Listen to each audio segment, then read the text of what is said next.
El gobierno de Ecuador no negociará la decisión de eliminar el subsidio al diésel y los indígenas no cederán en sus protestas. La portavoz de la presidencia del Ecuador, Carolina Jaramillo, aseveró este lunes que no negociarán ni retrocederán en la decisión de eliminar el subsidio al diésel, medida que ha provocado protestas que hasta el momento han dejado un manifestante fallecido, 12 militares heridos y 17 uniformados secuestrados. Este último dato es incierto. El gobierno del presidente Daniel Noboa es claro: no vamos a negociar y no vamos a retroceder porque eso significaría dejar de entregar beneficios directamente a quienes más lo necesitan, dijo en su rueda de prensa semanal. Por su parte, la Confederación de Nacionalidades Indígenas del Ecuador, la organización social más grande del país, aseguró este lunes que no darán ni un paso atrás en su decisión de protestar en contra de la eliminación del subsidio al diésel y responsabilizó a Noboa del caos que puede haber en el país si el mandatario no derroga la medida. Exigimos al gobierno que escuche las medidas legítimas de las organizaciones sociales, que deje de sostener una postura de guerra contra el pueblo, aseguró el presidente de la CONAIE, Marlon Vargas, en una rueda de prensa en Quito. Señor presidente, si se hace caos en Ecuador, el único responsable será usted. No queremos que se repita lo del 2019 y 2022. Estamos en capacidad de luchar, advirtió. El presidente de la CONAIE reiteró que ellos no son terroristas y que no están financiados por la mafia, en respuesta al discurso de gobierno que acusa a manifestaciones de perpetrar actos de terrorismo durante los 8 días de protestas que se han intensificado en la provincia norteña de Imbabura. El verdadero terror lo han impuesto el gobierno con su represión contra el pueblo, dijo Vargas, quien mostró su indignación por la muerte el domingo del comunero indígena Efraín Fuérez. La CONAIE, convocante de las protestas, ha denunciado represión y el asesinato de un manifestante, presuntamente a causa de disparos de militares. Por el momento, no existen las iniciativas de diálogo por parte del gobierno. La decisión sigue en firme y la eliminación del subsidio al diésel es una realidad en el país. Las vías de la Sierra Norte siguen siendo las más afectadas por el paro nacional, que ya cumple una semana. En Imbabura, la Panamericana se mantiene bloqueada en varios tramos. Los manifestantes se han apostado en los cantones de Ibarra, Antonio Ante, Cotacachi y Otavalo. Lo mismo pasa en Pichincha, en la carretera Quito-Cayambe, con protestas que impiden el paso en el puente San José y Loma Gorda. En Chimborazo la situación cambia de manera constante. La vía Riobamba-Cuenca fue cerrada por manifestantes en al menos 6 tramos durante la noche del domingo. Y aunque fue despejada en la mañana, los comuneros volvieron a bloquearla pasado el mediodía. En otras provincias hubo cierres durante la madrugada, pero de a poco se han despejado. Así ocurrió en Bolívar. La Guaranda-Ambato fue bloqueada en un tramo por cerca de 1000 personas. Esta mañana se habilitó al tránsito vehicular. En Cotopaxi, los cierres fueron en La Maná, Pujilí y La Tacunga, que en la mañana se habilitó parcialmente, luego de que en la noche y madrugada decenas de manifestantes quemaron llantas y colocaron piedras para cerrarla. En la Amazonía también hubo novedades. En Sucumbíos, la vía Lago Agrio-Coca está cerrada desde la medianoche. Cientos de personas llegaron con llantas, palos y rostros pintados para bloquear el paso de vehículos que tienen como destino Orellana, Napo y Pichincha. Policías y militares dialogaron con los manifestantes, pero estos solo permitieron el paso durante 30 minutos. Con las protestas, la situación de las vías es variable. El presidente de la CONAIE apareció en Quito tras las críticas de una dirigencia ausente en medio del paro. Marlon Vargas, su vicepresidenta Ercilia Castañeda y el presidente de la Ecuarunari, Alberto Ainaguano, mostraron un discurso fortalecido y aseguraron que están recorriendo el país para darle fuerza al paro. Rechazaron la represión y exigen que la muerte de Efraín Fuérez, de la que responsabilizan al gobierno y al bloque de seguridad, no quede en la impunidad.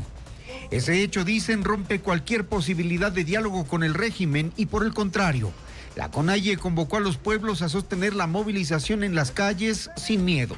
¿Cómo se puede dialogar después de asesinar? ¿Cómo se puede dialogar? Marlon Vargas demandó del gobierno el cese de la represión y cuando fue consultado sobre los hechos vandálicos, las agresiones contra la propiedad privada captadas en medios comunitarios por los propios dirigentes indígenas, Una vez más afirmó que se trata de personas infiltradas del gobierno. Pero ¿cómo va a investigar si son sus hijos que fueron enviados para dañar la imagen de lucha del movimiento indígena del Ecuador? Que desconoce el paradero de 17 militares que, según el Comando Conjunto, fueron retenidos. La CONAIE ratificó los 9 puntos de petición, entre los que destacan la derogatoria de la eliminación del subsidio al diésel, la baja del IVA del 15 al 12%, la liberación de los 12 detenidos en Otavalo. La Ecuarunari advirtió que las estructuras indígenas han empezado a movilizarse en otras provincias. Ahí está con furia nuestros hermanos, porque todo lo que hizo a los compañeros de Sierra Norte, pueblo Cayambi, pueblo Otavalo, pueblo Caranqui, están dolidos nuestros hermanos.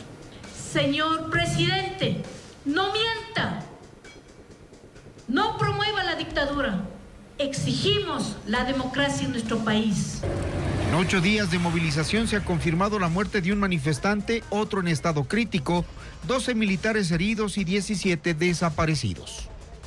En 8 días de movilización se ha confirmado la muerte de un manifestante, otro en estado crítico, 12 militares heridos y 17 desaparecidos.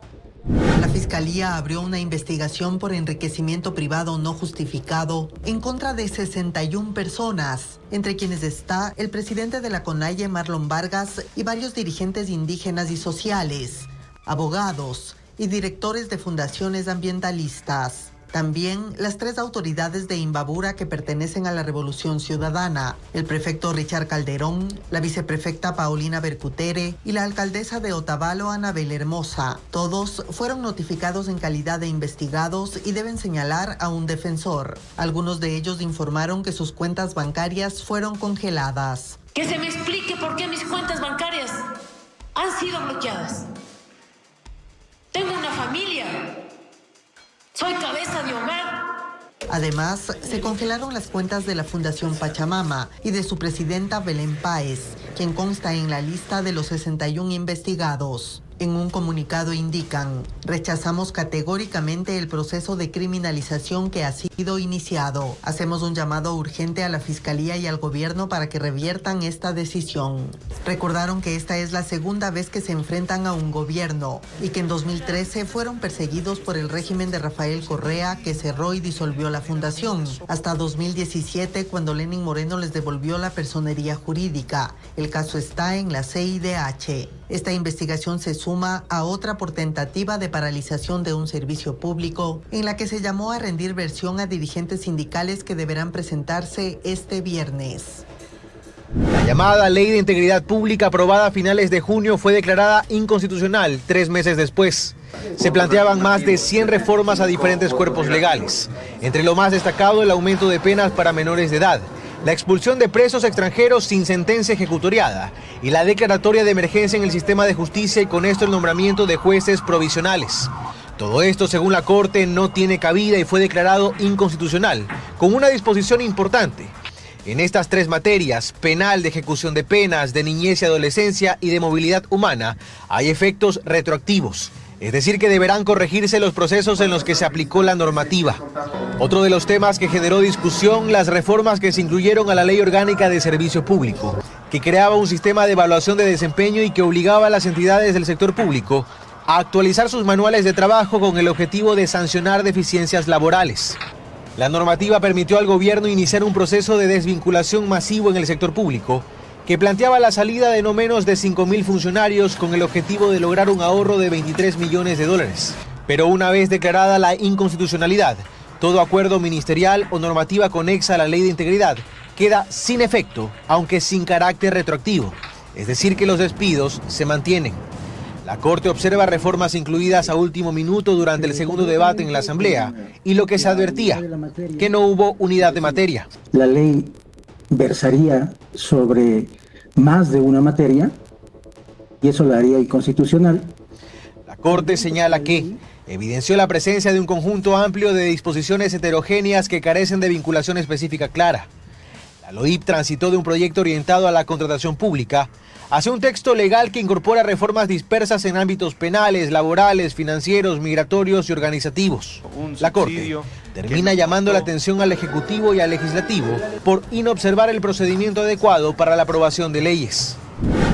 Una eventual asamblea constituyente pone sobre la mesa de debate varios temas. La importancia de la Constitución está en la parte orgánica, en donde nosotros dividimos al poder para que entendamos cómo este se organiza y para que veamos si es que estas instituciones que creamos son lo suficientemente fuertes como para proteger nuestros derechos. De allí que los consultados coinciden en que el primer cambio que se debe plantear en el proceso de escribir una nueva Constitución es volver a 3 poderes del Estado: ejecutivo, legislativo y judicial. La Constitución de Montecristi tiene la novelería de los 5 poderes, donde está pues este poder ciudadano ejercido a través del Consejo de Participación Ciudadana y Control Social, que lo único que ha servido es para corrupción, para amarres y para nombrar a los amigos del gobierno de turno. Estos organismos, formados por un mínimo de personas, hace que sean fácilmente manipulables desde el punto de vista político por diversos intereses y sectores que no son suficientemente representativos del país.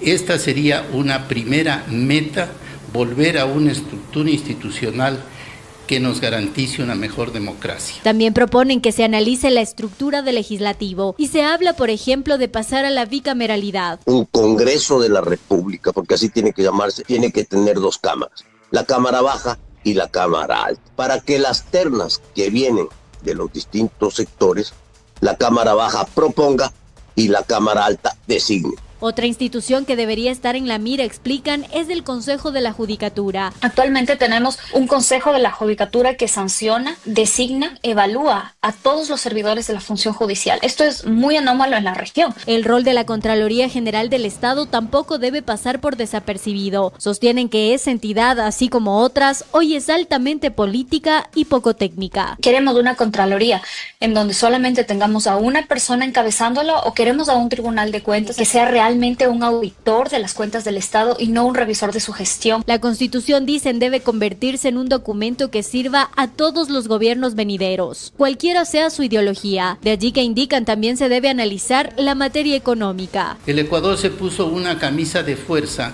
al establecer una larga lista de sectores de la economía llamados estratégicos, que ha dejado en manos del Estado sin que tenga capacidad de gestión. El país está estancado en servicios básicos por el diseño de los sectores estratégicos.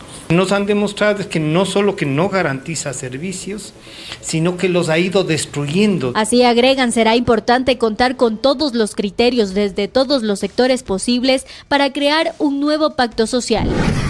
A la explosión de un vehículo en los exteriores de la cárcel regional Guayas la han tipificado como un acto terrorista. Ocurrió la noche del viernes y provocó una onda expansiva de 150 metros a la redonda y milagrosamente no dejó heridos. Y aunque hasta el momento ninguna organización criminal se atribuye el ataque, este hecho confirma la escalada de violencia que vive el país en los últimos 5 años, señala Wagner Bravo, exsecretario de Seguridad Pública y del Estado. El Ecuador está bajo un ataque del crimen internacional organizado por sus propios beneficios. Pero, ¿qué implica que un país viva en medio del terrorismo? ¿Qué es lo que ha hecho estos grupos delincuenciales hoy determinados terroristas?